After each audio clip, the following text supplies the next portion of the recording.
السلام علیکم. Star news کے ساتھ میں ہوں آپ کی میزبان اقصیٰ عبداللہ اور آپ دیکھ رہے ہیں لائیو وتھ جاوید ملک. ہمارے ساتھ موجود ہے ممتاز تجزیہ کار اور سابق سفیر جاوید ملک صاحب. السلام علیکم جاوید صاحب. جی وعلیکم السلام اقصیٰ. جاوید صاحب، اگر ہم تھوڑا سا ماضی میں جائیں اور یہ دیکھیں کہ کچھ ماہ قبل 2021 کے ستمبر میں سپریم کورٹ سے اپیل کی گئی تھی کہ صدارتی انتظام لانے کے لیے ریفرینڈم کیا جائے، جس اپیل کو سپریم کورٹ نے رد کر دیا تھا. پھر یہ بات رفع دفع ہو گئی اور نئے معاملات سامنے آتے گئے. ابھی پھر سے ایک دفعہ ایک نئی لہر اٹھی ہے جس میں میڈیا بالخصوص بڑا اہم کردار اس میں ادا کر رہا ہے کہ صدارتی نظام کے حوالے سے کافی بحث مباحثے چل رہے ہیں اور کافی باتیں چل رہی ہیں. یہ معاملہ بڑا گرم اس وقت ہے. آپ کو کیا لگتا ہے اس حوالے سے کہ یہ کیا وجہ ہے کہ یہ ڈیبیٹ پھر سے ایک دفعہ شروع ہو گئی ہے؟ جی آپ نے صحیح کہا کہ میں بھی دیکھ رہا ہوں کہ ہمارے سوشل میڈیا پہ غالباً اس ڈیبیٹ کا آغاز ہوا اور پھر یہ چیزیں جو ہیں وہ مین سٹریم میڈیا میں بھی آ گئیں. اکثر یہ ہو رہا ہے کہ ہم کچھ چیزیں سوشل میڈیا میں دیکھتے ہیں اور پھر وہ ہمارے مین سٹریم میڈیا میں بھی ہمیں ڈسکشن شروع ہوتی ہوئی نظر آتی ہے. اگر ہم اس ڈسکشن کی مضمرات میں بات کریں یا اس کی کیا ریزنز ہیں، یہ تو اوبیسلی ابھی بھی کچھ مبصروں اور تجزیہ نگاروں کی بقول انکلیئر ہے کہ کون اس ایجنڈے کو ڈرائیو کر رہا ہے، کہاں سے یہ بات جو ہے وہ جنم لی ہے اس نے. اگر آپ حکومتی ذرائع سے بات کریں تو حکومت میں تو ایسی کوئی بات نظر نہیں ہے، بلکہ وہ تو ڈینائی کر رہے ہیں. اگر میں غلط نہیں ہوں تو حکومت کی طرف سے یہ بات نہیں ہوئی. لیکن ان پرنسپل اگر آپ دیکھیں تو یہ جو ڈیبیٹ ہے صدارتی نظام کا، یعنی ملک کے اندر صدارتی نظام نافذ کر دیا جائے یا صدارتی نظام ہونا چاہیے، یہ ڈیبیٹ کو نیا نہیں ہے. یہ بہت دفعہ ہمارے ملک میں اس نے جنم لیا ہے اور یہ کسی وقت کچھ ادوار ایسے بھی آئے ہیں ہماری تاریخ میں جب صدارتی نظام یا تو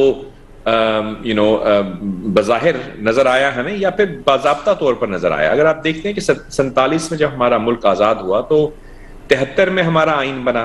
اس کے درمیان مختلف آئین آتے رہے اور جاتے رہے مختلف ادوار میں. ایک 1 یونٹ آیا، اس کے بعد پھر ایک طرح سے پریزیڈنشل سسٹم بھی رہا اس ملک میں. آپ کو یاد ہوگا کہ جو ایوب خان صاحب تھے اور اس کے بعد ان کے ساتھ جب مقابلہ ہوا تھا محترمہ فاطمہ جناح صاحبہ کا انتخابات میں، تو وہ صدارتی نظام ہی تھا. یعنی اس وقت ہمارے ملک میں صدارتی نظام ہی رائج کیا گیا تھا اس وقت کے آئین کے مطابق.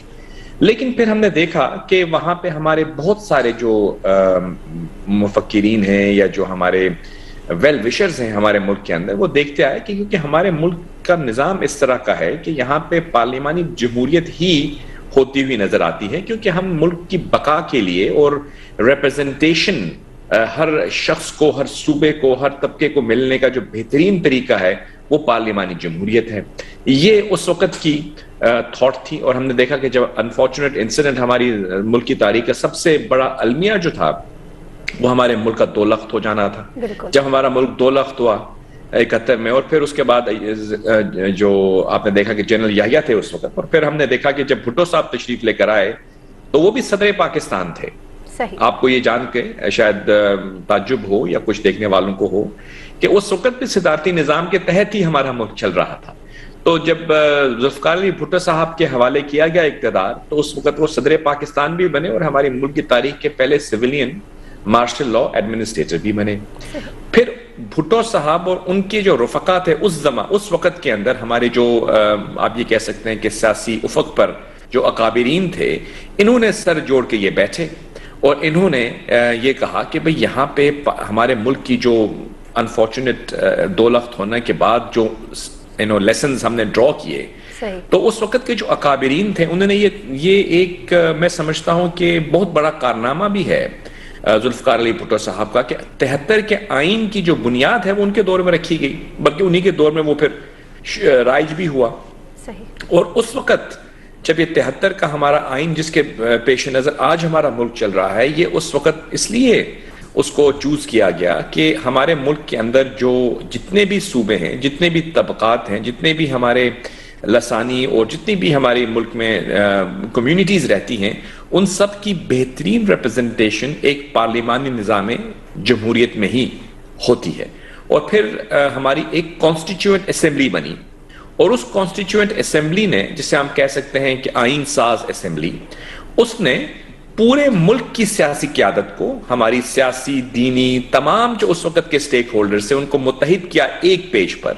اور پہلی دفعہ ہمارے ملک میں ایک 73 کا پارلیمانی جمہوری آئین جو ہے وہ مارز وجود میں آیا, اور اسی آئین کے تحت پھر آج ہم 2022 میں ہیں, اور وہ اللہ کے فضل و کرم سے ہمارا آئین جو ہے وہ چلتا ہے. اس میں امینڈمنٹس ہوئی ہیں 18ویں 19ویں کئی امینڈمنٹس ہوئی ہیں, اور اس میں کوئی بری بات نہیں ہے, حالات کے مطابق آپ آئین کو امینڈ کر سکتے ہیں. لیکن جو ایک ہمارا آئین کا اور ملک چلانے کا جو نظام ہے وہ ایک پارلیمانی جمہوری نظام ہے, جو کہ نہ صرف ہمارے ملک میں ہے بلکہ آپ اگر برطانیہ چلی جائیں وہاں پہ بھی آپ کو نظر آئے گا.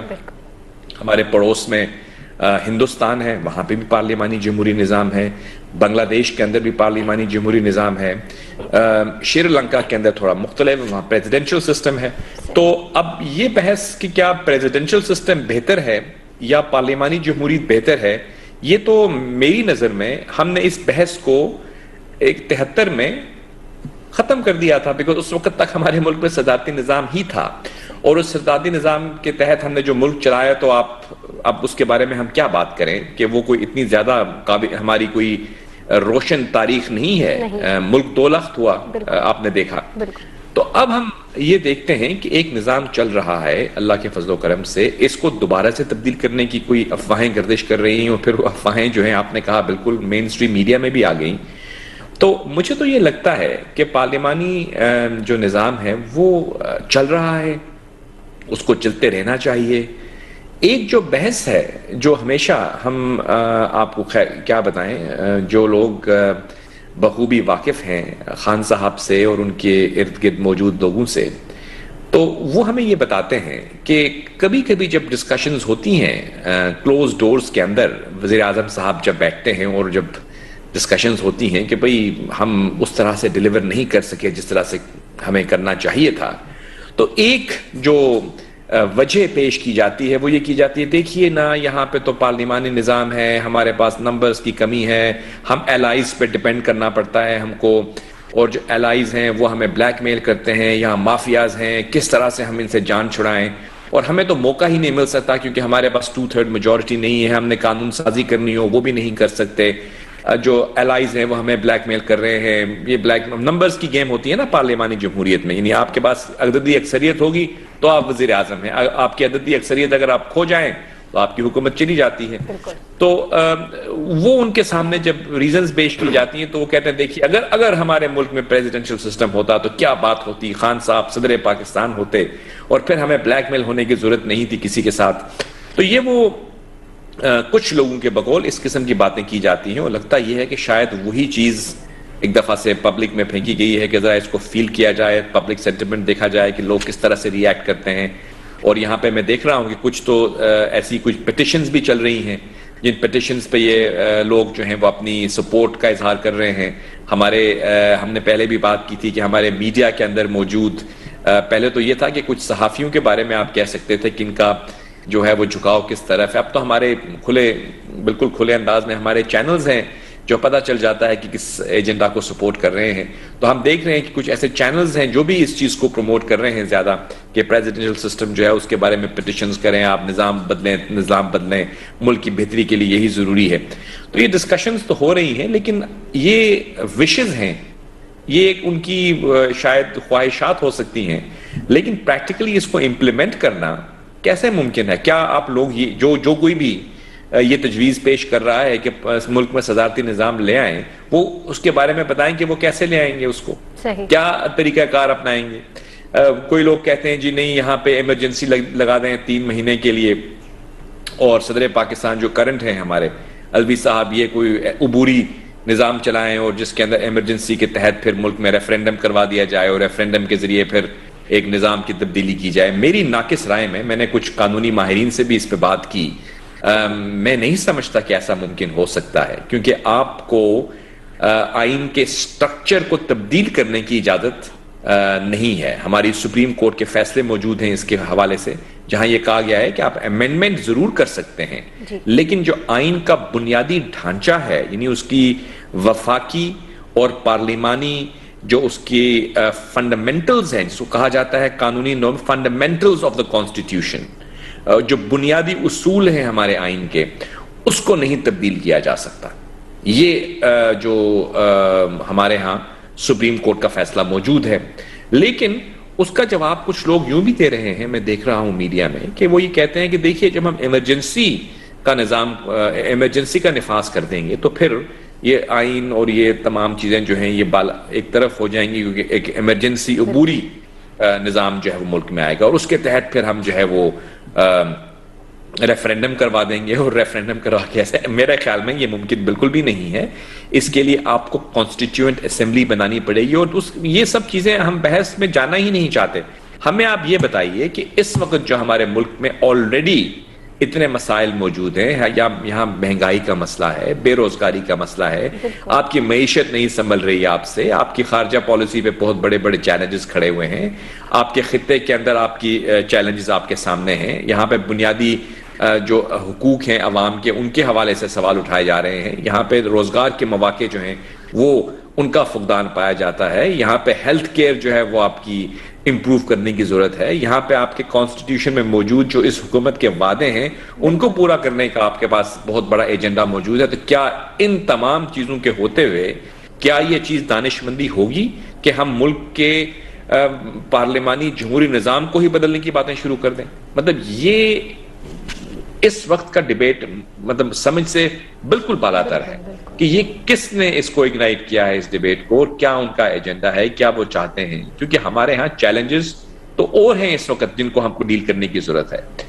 آپ کے ملک میں انفارچونیٹلی پچھلے کچھ دنوں میں اگر آپ دیکھیں دہشت گردی کے واقعات بھی جو ہیں وہ کروٹ لے رہے ہیں، اور ان کو بھی ہم کو کچلنے کی ضرورت ہے. یعنی وہ تمام عناصر، کیونکہ اگر آپ کہتے ہیں تو افغانستان کے اندر تو اب وہاں پہ طالبان کی حکومت ہے، اور تو یہ کون عناصر ہیں جو کہ آپ کے ملک پہ حملہ آور ہوئے ہیں. یعنی ہم نے دیکھا کہ لاہور کے اندر بھی واقعہ ہوا، اسلام آباد میں بھی کچھ روز پہلے کوئٹہ میں بھی، جی کوئٹہ میں بھی کچھ ہمارے جو قانون نافذ کرنے والے اہلکار ہیں ان پہ حملے ہوئے. تو یہ چیزیں جو ہیں یہ آپ کو، یہ معاملات ہیں جن کو ڈیل کرنے کی ضرورت ہے. آپ چلے ہیں کہ ہم وفاقی جمہوری نظام کو بدلنا چاہتے ہیں ہم یہاں پہ، تو یہ ڈیبیٹ مجھے نہیں لگتا it is a right time for this debate. کیوں شروع کیا گیا ہے، کیا اس کے پیچھے کار فرما ہے، obviously اس کے اوپر ہم کم ہی بات کریں تو بہتر ہے.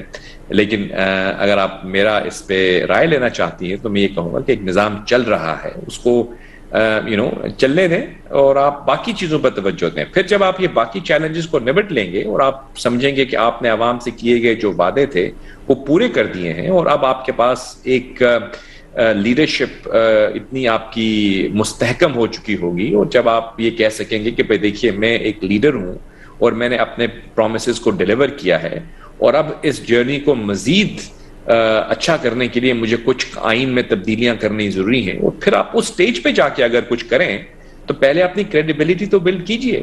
ابھی اگر آپ اس قسم کی کوئی ایڈونچر کی طرف جانے کی کوشش کریں گے تو آئی سیریسلی تھنک کہ یہ بیک فائر کرے گا آپ پہ. مجھے نہیں لگتا کہ حکومت اس کے بارے میں سیریس ہو سکتی ہے، بیکاز حکومت کی صفوں میں موجود کافی آئینی اور قانونی ماہرین موجود ہیں جو ان کو یہ مشورہ دیں گے کہ اس وقت اس قسم کا کچھ بھی کرنا یہ ممکن نہیں ہے. اس کے لیے آپ کو 2/3 میجورٹی چاہیے پارلیمان میں، بلکہ اس سے بھی زیادہ. میری ذاتی اوپینین کے مطابق میں کوئی قانونی ماہر نہیں ہوں، لیکن میں یہ سمجھتا ہوں کہ آئین کی تبدیلیاں تو ہو سکتی ہیں 2/3 میجورٹی سے، لیکن اگر آپ آئین کے بنیادی ڈھانچے کو بدلنا چاہیں تو اس کے لیے پارلیمان بھی کافی نہیں ہے. یعنی یہ جو ہماری نیشنل اسمبلی ہے اس کا مینڈیٹ ہی نہیں ہے کہ یہ آئین کے اندر فنڈامنٹل چینجز کر دے. یعنی اس کے بنیادی ڈھانچے کو اگر آپ بدلنا چاہتے ہیں تو اس کے لیے پھر آپ کو ایک اور انسٹیٹیوشن کی ضرورت ہے جسے کہا جاتا ہے constituent assembly, not the national assembly. قومی اسمبلی نہیں ہوتی، وہ ہوتی ہے آئین ساز اسمبلی، جس کو کہا جاتا ہے کانسٹیٹیوئنٹ اسمبلی، جو کہ 73 میں ذوالفقار علی بھٹو صاحب نے اسمبلی وہ قائم کی تھی، اور اس کے اندر تمام مکاتب فکر کے لوگ موجود تھے، اور تمام ہمارے ملک کے سیاسی اکابرین نے وہ فوٹیج آپ دیکھ سکتی ہیں، آج موجود ہے ہمارے سوشل میڈیا پہ، کہ تمام جو اس وقت کے سیاسی اکابرین تھے انہوں نے آ کے اس آئین کے اوپر اپنے دستخط کیے تھے, اس کے ساتھ اس کو انڈورس کیا تھا. کیا اس وقت ہماری گورنمنٹ اور اپوزیشن ایک پیج پہ ہوں گے اس قسم کی چیز کرنے کے لیے؟ مجھے تو بالکل نہیں لگتا. تو کیا آپ کیا سمجھتے ہیں, کیا بلڈوز کر دیں گے ملک کے اندر؟ It's impossible. تو اس لیے یہ جو بات کی جا رہی ہے, مجھے لگتا ہے کہ یہ بالکل ہی بیس سر پیر کی جو ہے کوئی اڑائی گئی افواہ کو ہم کچھ زیادہ ہی امپورٹنس دے رہے ہیں. اب یہ ایک ریزن ہو سکتی ہے کہ اس قسم کی جو ڈسکشن ہے اس کو میڈیا کے اندر ڈسکشن کو شروع کر دیا گیا جسٹ بیکاز آپ اصل ایشوز سے توجہ ہٹانا چاہتے ہیں. یہ ایک مجھے لاجک سمجھ میں آتی ہے کہ اس قسم کی ڈیبیٹ شروع کروا دی کہ آپ جو اصل معاملات ہیں ان سے توجہ عوام کی ہٹ جائے اور عوام اس ایک ایسی بحث میں مبتلا ہو جائیں جو اب ہم اس کو کیا کہتے ہیں کہ ایک ٹرک کی بتی کے پیچھے آپ لگا دیں, لوگ کسی اور طرف دیکھنے شروع ہو جائیں تاکہ آپ کی جو ریل ایشوز ہیں ان کی طرف سے آپ کی توجہ ہٹ جائے. تو اگر یہ اس کے پیچھے منطق ہے تو میں آپ کو بڑے افسوس سے بتانا چاہوں گا کہ whoever has thought of this idea وہ غلط ہے. عوام اتنے پاگل نہیں ہے اب کہ وہ ٹرک کی بتیوں کے پیچھے بھاگنا شروع کر دیں. بہت دفعہ ہوا ہے ان کے ساتھ, اب کافی شعور آ گیا ہے عوام کے اندر, عوام سمجھ جاتے ہیں. میڈیا میں میڈیا کا اس میں بڑا اچھا کردار بھی رہا ہے کہ لوگوں کو اویئرنیس دی ہے لوگوں نے. تو I think people can see through it کہ یہ جو ڈسکشن ہے یہ غیر اس کی کوئی نتیجہ خیز رزلٹ اورینٹڈ ڈسکشن نہیں ہے, جسٹ ایک ڈسکشن جس کو اگنائٹ کر دیا گیا ہے.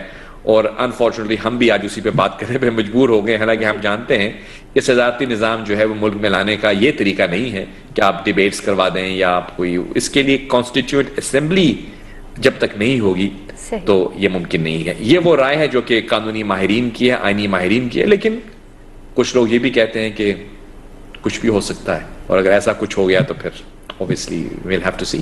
جی جاوید صاحب, آپ نے بالکل بجا فرمایا. مزید گفتگو جاری رکھیں گے بریک کے بعد. Thank you.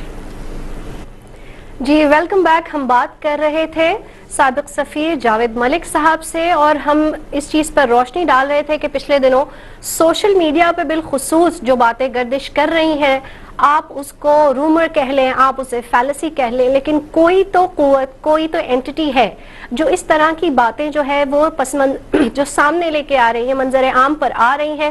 کچھ لوگ اس کو کہہ رہے ہیں کہ عمران خان سے جو صدارتی نظام لانے کی اس بات کو منسلک کیا جا رہا ہے یہ عمران خان کے اپنے تھنک ٹینکس ہیں. کچھ لوگ اسے عسکری عیادت سے منسلک کر رہے ہیں. میرا سوال جاوید صاحب آپ سے یہ ہے کہ کیا آپ کو لگتا ہے کہ ہمارے آئین میں گنجائش ہے, مطلب اگر ہائپوتھیٹیکلی سوچا جائے کہ کیا ہمارے آئین میں گنجائش ہے کہ صدارتی نظام لاگو کیا جائے؟ کیا آپ کو لگتا ہے کہ ہمارے آئین کی روشنی میں جو ہے ملک میں پارلیمانی طرز حکومت کی جگہ صدارتی جو ہے وہ جمہوریت ممکن ہے؟ دیکھیے, اگر ہم ان پرنسپل بات کریں تو جمہوریت تو ہمارے ملک میں یا کسی بھی ملک میں آج کے دور میں جمہوریت ہی وہ ایک طرز حکومت ہے جس کو دنیا میں اس وقت ہر طرف سپورٹ حاصل ہے. یعنی آمریت کا دور ختم ہو چکا ہے. کہیں کہیں آپ دیکھتے ہیں کہ مونرکیز ہیں جو کہ کسی انداز میں چل رہی ہیں, وہ بھی ماڈرنائز ہو رہی ہیں. برطانیہ میں دیکھیں, یورپ میں دیکھیں, جو مونرکی کا رول ہے وہ کافی لمیٹڈ ہو گیا ہے. تو دنیا میں جو ایک رائج طرز حکومت آج ہے وہ ڈیموکریسی ہے, اس پہ تو کوئی دو رائے نہیں ہے. اب ڈیموکریسی کے مختلف فارمز ہیں, مختلف اس کی شکلیں ہیں جو ہم دیکھتے ہیں مختلف ممالک کے اندر. یہ کہنا کہ صدارتی نظام غیر جمہوری ہے یہ تو نہیں, بالکل وہ بھی ایک جمہوری نظام ہے, اور اس پہ ان پرنسپل آپ ڈس ایگری نہیں کر سکتے کہ وہ برا نظام ہے. یعنی دیر از نو کمپیریزن. ہم یہ بھی ایک جمہوریت کا طریقہ کار ہے جو پارلیمانی جمہوریت ہے, اور صدارتی جمہوریت بھی ایک جمہوریت ہے, لیکن ان کے اپنے اپنے فنڈامنٹلز ہیں, اپنے اپنے اس کے ایک فریم ورک ہے. اگر آپ کا ہم ایگزامپل جو سب سے آئی تھنک پرومیننٹ ایگزامپل ہے وہ آپ کے سامنے امریکہ کا ہے, جہاں پہ ہم دیکھتے ہیں کہ ہر 4 سال کے بعد ایک نیا صدر آتا ہے, اور پھر اس صدر کے اوپر کچھ obviously check and balance maintain کرنے کے لیے کانگریس ہے, ہاؤس آف ریپرزینٹیوز ہے, یعنی یہ پارلیمان کی 2 چیمبرز ہیں, وہاں پہ بھی لوگ الیکٹ ہوتے ہیں. اور وہ الیکٹ ہونے کے بعد جیسے کہ ہماری نیشنل اسمبلی ہے, ایسے وہ بھی اسمبلی کے رکن بن جاتے ہیں, کیونکہ وہاں پہ 52 اسٹیٹس ہیں, بہت بڑا ملک ہے. تو ہر ملک سے ہر اسٹیٹ کا ایک گورنر بھی ہوتا ہے, وہ بھی الیکٹڈ ہوتا ہے, پھر وہ اپنی کابینہ کو چلا رہا ہوتا ہے.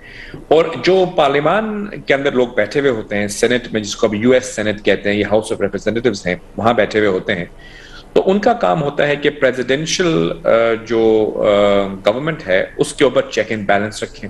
لیکن پریزیڈنٹ جو ہے وہ انڈیپینڈنٹلی فنکشن کر رہا ہوتا ہے, اس کا ہی is not a member of the senate, نہ ہی وہ ہاؤس آف ریپ کا ممبر ہے, وہ ایک انڈیپینڈنٹلی ڈائریکٹلی الیکٹڈ پریزیڈنٹ ہوتا ہے. اب جو اقتدار کرنے کی پاور ہے یہ کہاں سے آتی ہے آپ کو؟ ہمارے آئین کے اندر دیکھ لیں یا دنیا میں بھی دیکھ لیں تو کہا یہ جاتا ہے کہ اٹس the پیپلز گورنمنٹ, یعنی عوام الیکٹ کرتے ہیں جس کسی کو, اس کو حق ہے کہ وہ حکمرانی کرے. اب پارلیمانی نظام جمہوریت جو ہے اس کے اندر ہم یہ دیکھتے ہیں کہ پارٹی سسٹم ہے, اور ہر پارٹی جو ہے وہ اپنے کینڈیڈیٹس ہر کانسٹیچوئنسی میں فیلڈ کرتی ہے. یعنی لاہور کے اندر 8 یا 7 جو ہے وہ ہماری کانسٹیچوئنسیز ہیں, حلقے جن کو ہم کہتے ہیں. اس حلقے سے آپ ہر حلقے وائز انتخاب ہوتا ہے آپ کا, اور حلقہ وائز انتخاب ہونے کے بعد جو پارلیمان میں لوگ الیکٹ ہو کے پہنچتے ہیں, وہاں پہ جس کی عددی اکثریت ہوتی ہے ان کا جو لیڈر ہے وہ وزیر اعظم بن جاتا ہے, اور وہ وزیر اعظم پھر ملک میں حکمرانی کرتا ہے. صدارتی نظام میں سسٹم تھوڑا بالکل ہی مختلف ہے. وہاں پہ 2 یا میکسیمم 3 لوگ جو ہیں وہ ڈائریکٹلی الیکٹ ہوتے ہیں. یعنی آپ یہ امیجن کیجئے کہ نواز شریف صاحب, عمران خان صاحب اور آصف زرداری صاحب جو ہیں وہ 3 کینڈیڈیٹس ہیں, اور ان کی جو کانسٹیچوئنسی ہے وہ پورا ملک ہے. یعنی ہر حلقے سے لوگ ڈائریکٹلی ووٹ کریں گے یا عمران خان کو یا نواز شریف کو یا ان کی پارٹی کے میں جس کو بھی وہ الیکٹ کریں گے. زرداری صاحب ہو گئے, بلاول ہو گئے, مریم ہو گئی, شہباز, جو جس کسی کو وہ فیل کریں گے. مسلم لیگ نون اپنا کینڈیڈیٹ لے کر آئے گی, پیپلز پارٹی والے اپنا کینڈیڈیٹ لے کر آئیں گے, اور دوسرے والے اپنا لے کر آئیں گے, اور عوام ڈائریکٹلی ووٹ کریں گے کہ ہم اس کو چاہتے ہیں کہ یہ ہمارا حکمران بن جائے. اور جو بھی اس میں عوام سے کیونکہ ڈائریکٹلی ووٹ لے کر آیا ہوگا تو اس کے پاس پھر یہ حق ہے کہ وہ یہ کہے کہ وہ عوام کا نمائندہ ہے, کیونکہ وہ ڈائریکٹلی الیکٹ ہو کے آیا عوام سے. اس لیے وہ پھر بالا تر ہو جاتا ہے انڈیویجول کی شکل میں, کیونکہ وہ الیکٹ ہوا ہوا ہے. پرائم منسٹر جو ہوتا ہے وہ ڈائریکٹلی الیکٹ نہیں ہوتا عوام سے, اس کو وہ لوگ الیکٹ کرتے ہیں جن کو عوام نے الیکٹ کر کے پارلیمان میں بھیجا ہے. یعنی آپ کے ملک سے 300 کے قریب لوگ الیکٹ ہوتے ہیں, وہ پھر چوز کرتے ہیں ایک انسان کو. یعنی میں ڈائریکٹلی چاہوں تو میں نہیں ووٹ کر سکتا پرائم منسٹر کے لیے اپنے حلقے میں بیٹھ کے, مجھ کو اپنے کینڈیڈیٹ کو ووٹ کرنا ہے. تو یہ ایک ڈفرنٹ نوعیت کی جمہوریت ہے. تو کچھ لوگ تو میں نے چاہا کہ ہم اس پہ تھوڑی سی روشنی ڈال دیں, کیونکہ کچھ لوگ غالباً ہمارے ہاں کیونکہ عسکری حکومتیں بھی رہی ہیں, مارشل لاء کے ادوار بھی رہے ہیں, اور مارشل لاء میں اکثر صدر ضیاء الحق, صدر ایوب اور یہ باتیں ہوتی ہیں, تو لوگ شاید کبھی کبھی یہ سمجھ بیٹھتے ہیں کہ صدارتی نظام کا مطلب یہ ہے کہ خدا نخواستہ آمرانہ نظام. صدارتی نظام آمرانہ نظام نہیں ہے, وہ بھی جمہوریت کی ایک شکل ہے, لیکن ایک ڈفرنٹ طرح کی جمہوریت ہے جہاں پہ آپ ایک شخص کو الیکٹ کرتے ہیں ڈائریکٹلی. اب اگر آپ اس پہ ان پرنسپل یا اس کانسیپٹ کے اوپر بحث کریں تو یقیناً ہم یہ کہتے ہیں کہ یہ بھی بالکل جمہوری نظام ہے, اس میں کسی قسم کی کوئی پرابلم نہیں ہے. اگر آپ لگانا چاہیں صدارتی نظام تو آپ وہ بھی ایکولی گڈ ہے. لیکن ہمارے ہاں کیونکہ آلریڈی ایک سسٹم چل رہا ہے 1973 سے لے کے آج تک رائج ہے, وہ فنکشننگ ڈیموکریسی ہے, تو اس ملک اس جگہ پہ آنے کے بعد, اس موڑ پہ آنے کے بعد 2022 میں ہم کو اب بالکل اپنے گورننس کا ڈھانچہ ہی بدل دینا, کیا یہ دانشمندانہ قدم ہے؟ سوال یہ پیدا ہوتا ہے. کسی کو بھی صدارتی طرز حکومت سے مجھے نہیں لگتا کہ اختلاف ہو سکتا ہے, لیکن اختلاف اس بات سے ضرور ہو سکتا ہے کہ ایک سسٹم چل رہا ہے, اس کو ڈسرپٹ کرنے کا کیا فائدہ. آپ اس کو اسی کو آپ امپروو کر سکتے ہیں. کیا جو ماضی کی حکومتیں تھیں انہوں نے ڈیلیور نہیں کیا؟ کیا آپ کے ملک میں جو ہے وہ کبھی بھی ترقی نہیں ہوئی؟ جاوید صاحب قطع کلامی معاف, مجھے یہ آپ بتائیں کہ کیا آپ کو لگتا ہے کہ 1% بھی گنجائش ہے اگر ہمارے آئین میں جو ہے وہ صدارتی نظام کو لانے کی؟ جی, جیسے ہم نے, مجھے لگتا ہے کہ پروگرام کے پہلے حصے میں غالباً اس پہ بات کی ہے تھوڑی سی, اور ہم اس کو ذرا ڈیٹیل میں کر لیتے ہیں. اور وہ یہ ہے کہ جیسے کہ میں نے آپ کو بتایا کہ ملک کے اندر آئین بنانے کے لیے جو جہاں تک میری انڈرسٹینڈنگ ہے, اور میری انڈرسٹینڈنگ جو ہے this is based on discussion with constitutional experts, جو ہمارے آئینی اور قانونی ماہرین ہیں, میری ان سے گفتگو ہوئی ہے, میں نے ان سے جاننے کی کوشش کی ہے کہ یہ ڈیبیٹ ہو رہی ہے کیا یہ ممکن ہے کہ ہمارے ملک میں ایک دم ایک سسٹم کو بدل دیا جائے. تو اس پہ جو اکثریت کی رائے ہے وہ یہ ہے کہ ایسا ممکن نہیں ہے, کیونکہ ہمارے ہاں پارلیمانی جمہوری نظام موجود ہے, ایک کانسٹیٹیوشن ہے. ہاں اگر آپ کانسٹیٹیوشن کو بالکل ایبروگیٹ کر دیں اور پھر آپ نیا کانسٹیٹیوشن لے کر آئیں, لیکن نیا کانسٹیٹیوشن آپ کیسے لے کر آئیں گے, اس کے لیے آپ کو کانسٹیٹیوئنٹ اسمبلی چاہیے. یعنی جیسے کہ میں نے آپ کو پہلے بتایا کہ 73 کے اندر ہم نے ایک کانسٹیٹیوئنٹ اسمبلی تشکیل دی, ذوالفقار علی بھٹو صاحب کے سر یہ صحرا جاتا ہے. انہوں نے پورے ملک کی تمام سیاسی جماعتوں کو, نہ صرف اپنی جماعت کو بلکہ اپنی مخالف جماعتوں کو بھی اس بات پر قائل کیا کہ آئیے ہم مل کر ایک وفاقی جمہوری آئین بنائیں. اور وہ 73 کا آئین جو ہے وہ کنسنسس کے ساتھ, یعنی تمام سیاسی جماعتیں جو آج ہمارے ملک میں فنکشن کرتی ہوئی نظر آتی ہیں, چاہے وہ ANP ہو, خان عبدالولی خان صاحب ان کے والد ہوں, مولانا فضل الرحمان صاحب کے والد جو تو مفتی محمود صاحب وہ موجود تھے اس وقت, یہ ذوالفقار علی بھٹو صاحب شہید خود موجود تھے. اس کے علاوہ جتنے بھی ہمارے اس وقت کے اکابرین تھے سیاسی افق پر موجود, وہ تمام نے مل کر اس آئین کو, چاہے وہ پختونخوا, خیبر پختونخوا سے تھے, سندھ سے تھے, بلوچستان سے تھے, پنجاب سے تھے, گلگت بلتستان سے تھے, کشمیر سے تھے, سب کو انہوں نے ایک پیج پر لائے اور انہوں نے مل کر ایک کانسٹیٹیوئنٹ اسمبلی بنائی اور پھر ایک کنسنسس سے ایک ڈاکیومنٹ تیار کیا گیا. کیا آج جو ہماری ملک کی سیاسی صورتحال ہے, جہاں وزیر اعظم جو ہیں وہ اپوزیشن لیڈر سے ملنے کے لیے تیار نہیں ہیں, یہاں وہ بجٹ پاس کرنے کے اوپر ان کی جو پارلیمان کا حال ہوتا ہے آپ کے سامنے ہے, کس طرح سے وہ بلز پھاڑ دیے جاتے ہیں, تو اس ماحول میں کیا آپ کو لگتا ہے کہ یہ ممکن ہے کہ آپ کنسنسس ڈیولپ کر کے آئین کو بدلنا چاہیں؟ یہاں تو ایک ترمیم کے اوپر آپ کنسنسس نہیں ڈیولپ کر پا رہے, تو آپ آئین کو بدلنے کے لیے کنسنسس کیسے بنا کے لائیں گے؟ تو یہ تو بالکل مجھے ہوتا ہوا نظر نہیں آتا. ہاں پھر یہ بحث چھیڑ دیتے ہیں کہ نہیں ہم ایمرجنسی کا نفاذ کر سکتے ہیں, اور ایمرجنسی کا نظام جب آتا ہے تو اس کے بعد کچھ جو آئین کے چیزیں ہیں ان کو معطل کر دیا جاتا ہے, but that will be a very drastic step. یعنی آپ کو یاد ہے کہ مشرف صاحب کے زمانے میں جب ایمرجنسی کا نفاذ کیا گیا اور پھر اس کے بعد ایمرجنسی کے بعد ایک اور ایمرجنسی لگا دی گئی 2007 میں میرے خیال میں.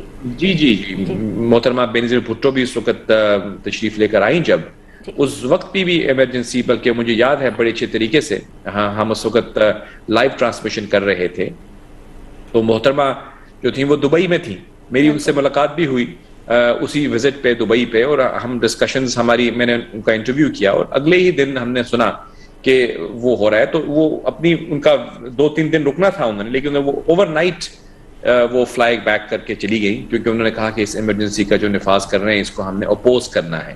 تو ایک کنسنسس بلڈ ہوا, یعنی ساری ہماری جماعتیں جو تھیں ان کے اندر ایک, تو ابھی آپ یہ سمجھتے ہیں کہ آپ کنسنسس کے بغیر ایمرجنسی لگا کے یہاں پہ مطلب کیا آپ جسٹیفیکیشن دیں گے؟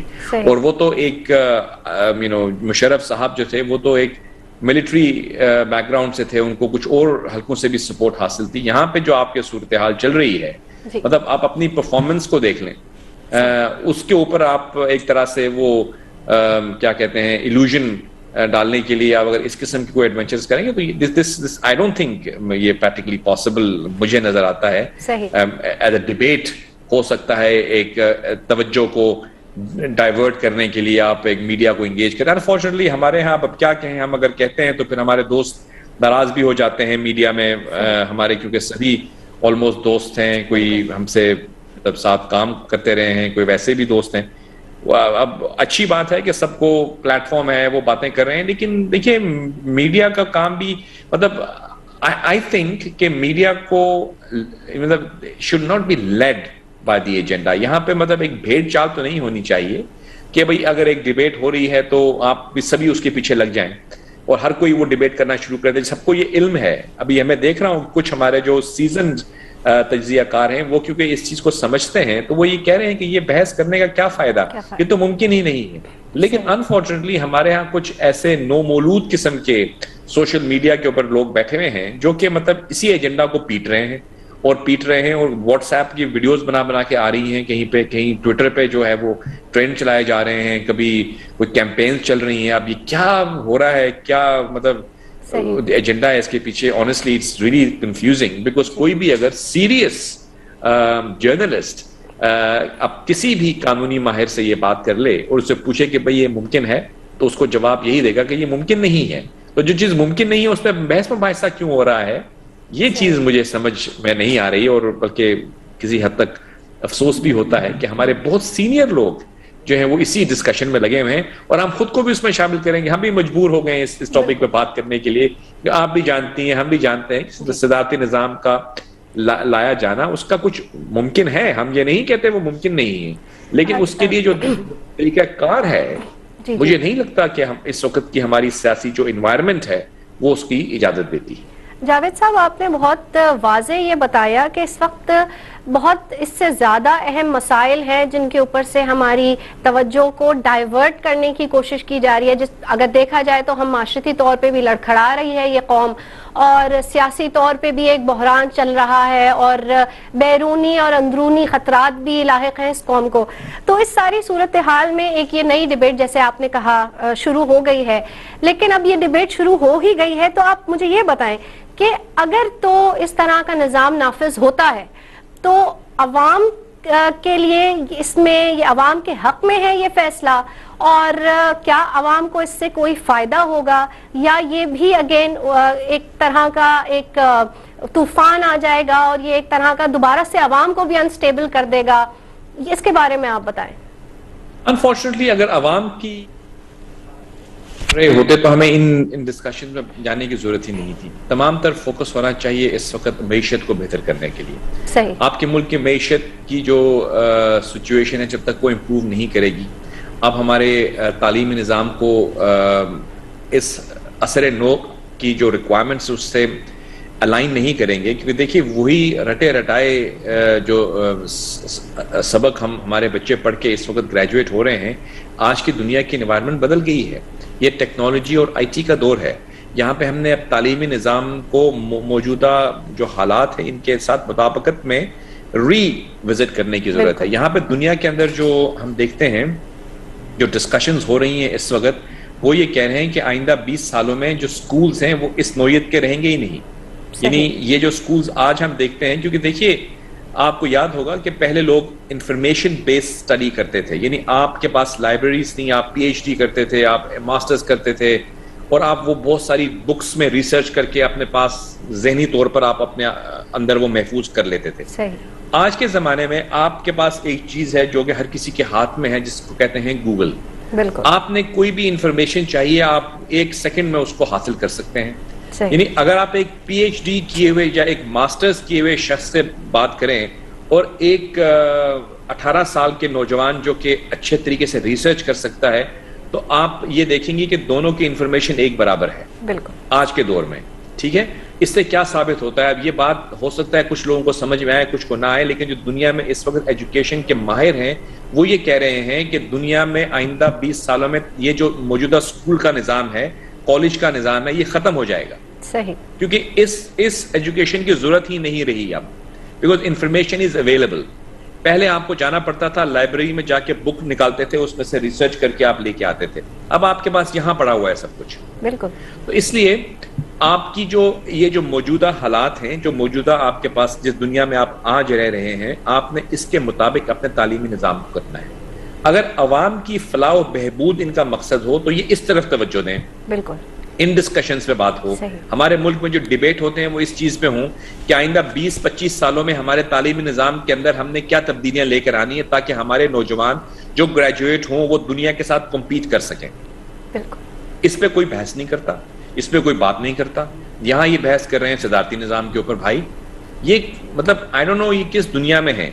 پلس یہاں پہ آپ کو یہ بھی دیکھنا ہے کہ جو لوگ پڑھ کے نکلیں گے ان کے لیے امپلائمنٹ اپرچونیٹیز کہاں پہ کریٹ ہوں گی. یہاں دنیا میں جب ڈیجیٹائز دنیا بن رہی ہے، جہاں پہ ہر چیز ڈیجیٹل ٹیکنالوجی کی طرف جا رہی ہے، تو یہاں پہ جہاں 20 لوگ کام کرتے تھے وہاں پہ آپ 2 لوگ کر سکتے ہیں. یعنی اب آپ فون کرتے ہیں کسی جگہ پہ, آپ کے بہت بڑے کال سینٹرز ہوتے تھے, کال سینٹرز میں لوگوں کو جابز ملی ہوئی تھی, ابھی بھی ہیں کچھ جگہوں پہ, لیکن آئندہ 10-15 سالوں میں یہ بھی ختم ہو جائیں گے, بیکاز آرٹیفیشیل انٹیلیجنس دنیا میں آئے گی جو آپ کا فونز خود آپ چیٹ کے ذریعے اور اپنے ایپس کے ذریعے اپنے معاملات حل کر سکتے ہیں. آپ بینک کے اندر ٹرانسفر کرنے کے لیے آپ کو پہلے جانا پڑتا تھا برانچ میں, اب آپ کو جانے کی ضرورت نہیں ہے. تو دنیا اس طرف بڑھ رہی ہے. تو ہم ہمیشہ یہ گزارش کرتے رہتے ہیں اپنے پروگرام میں, اور ویسے بھی جب ہماری ملاقات ہوتی ہے ارباب اختیار سے, کہ آپ کی توجہ ان چیزوں پہ ہونی چاہیے, کیونکہ ہمارے جو نوجوان ہیں ان کو ہم نے اکوپ کرنا ہے مستقبل کے ساتھ کمپیٹ کرنے کے لیے, امپلائمنٹ کریٹ کرنی ہے ان کے لیے. ٹیلی ویژن آپ کو یاد ہوگا پہلے پی ٹی وی تھا, اب یہاں پہ اتنے چینلز آ چکے ہیں کسی کو پتہ ہی نہیں کہاں جائے, اپنی مرضی کے مطابق آپ دیکھ رہے ہیں. بلکہ اب تو لوگ ٹیلی ویژن بھی نہیں دیکھ رہے ہیں, وہ اپنے فون پہ اس کو چیک کر رہے ہوتے ہیں. اور فردر مور نیٹ فلکس ہے یہاں پہ, امیزون پرائم ہے یہاں پہ, کیا کیا آ چکا ہے. تو پیپل ہیو مووڈ آن. تو ان تمام چیزوں کے ساتھ اکوپ کرنے کے لیے آپ کو اپنے عوام کے لیے, ان کی فلاح و بہبود کے لیے, وہ اس نئی بدلتی ہوئی دنیا میں کس طرح اپنا مقام حاصل کریں گے, اس کی طرف توجہ ہونی چاہیے ہماری. ہم بحث کر رہے ہیں صدارتی نظام کے اوپر. آئی ایم سوری میں شاید تھوڑا طویل بول گیا, لیکن مجھے بھی تعجب ہوتا ہے کہ ہماری پریورٹیز کہاں ہیں. بالکل بالکل. جی جاوید صاحب, آپ نے اپنا قیمتی وقت ہمیں دیا, بہت شکریہ. آپ دیکھ رہے تھے لائیو ود جاوید ملک, میں ہوں آپ کی میزبان اقصیٰ عبداللہ. خدا حافظ.